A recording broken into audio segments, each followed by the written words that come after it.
पहले भाजपा सरकार ने देश की 80 करोड़ जनता को मुफ्त राशन दिया। अब भाजपा देश में सिंदूर बांटेगी। मैं हैरान हूं कि भाजपा देश की जनता को समझती क्या है। भाजपा देश की जनता को क्या बनाना चाहती है। भाजपा के एक नेता क्रोनोलॉजी की बात करते हैं तो क्रोनोलॉजी मैं समझाती हूं। समझिए, पहले ये लोग झूठ बोलकर और 2 करोड़ नौकरियों का झांसा देकर सत्ता में आए। फिर इन्होंने हिंदू मुसलमान का खेल खेलना शुरू किया, लोगों को आपस में लड़वाया। फिर मुसलमानों की मॉब लिंचिंग हुई। फिर आतंकवाद और भ्रष्टाचार से लड़ने के लिए नोटबंदी हुई। मध्य वर्ग के लोग निम्न वर्ग में आ गए और गरीब लोग सड़क पर आ गए। इसमें इंटरेस्टिंग बात यह है कि ब्लैक मनी पर लगाम लगाने की बात कहने वाली सरकार 1000 और 500 के नोट बंद करने के बाद 2000 के नोट लेकर आई, जबकि 2000 के नोट के फॉर्म में काले धन को छुपाना और ज्यादा आसान हो जाता है। तो अब आप सोचिए कि इससे काले धन पर लगाम लगी होगी या इसमें इजाफा हुआ होगा। खैर, तो नोटबंदी की वजह से बहुत सारे हिंदुस्तानी भयंकर गरीबी की चपेट में आ गए।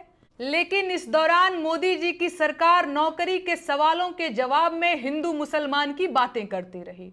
गरीबी से घिरी जनता ने जब विदेशों से लाए जाने वाले काले धन की बात करके 15 लाख की मांग की तो उसे पूरी बेहयाई के साथ खीसे निपोरकर चुनावी जुमला बता दिया गया और गरीब जनता बेचारी हक्का बक्का होकर मुंह ताकती रह गई।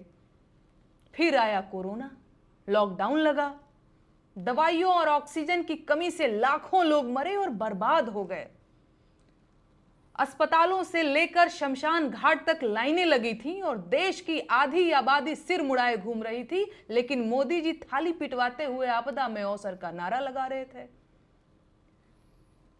ऐसे में लोगों को याद आया कि सरकार का काम तो स्वास्थ्य व्यवस्था को मजबूत करना है, न कि हिंदू मुसलमान करना। लेकिन यह समझदारी थोड़े ही दिन तक टिकी और लोग फिर से हिंदू मुसलमान की बातों में मगन हो गए। रोजगार की बातें करना अब आउट ऑफ फैशन हो गया है और सरकार से सवाल पूछने पर गालियां दी जाने लगी हैं। आतंकवादी हमलों से देश को बचा पाने में नाकाम रहने वाली सरकार के मुखिया मोदी जी ने शहीदों के नाम पर वोट मांगा और फिर से सत्ता में आ गए। और अब सरकार के चमचे और अंधभक्त रोजगार और महंगाई की बात करने वालों को देश विरोधी कहने लगे थे। तो जाहिर है, भयंकर गरीबी और बेरोजगारी महंगाई के बावजूद लोगों ने इन सवालों को छोड़ दिया। और आज हालत यह है कि देश की 80 करोड़ जनता सरकारी खैरात पर जिंदा है। मेरे ऊपर सरकार से सवाल पूछने के लिए देशद्रोह का मुकदमा दर्ज किया जा चुका है और सरकार देश भर को अपना सिंदूर देना चाहती है।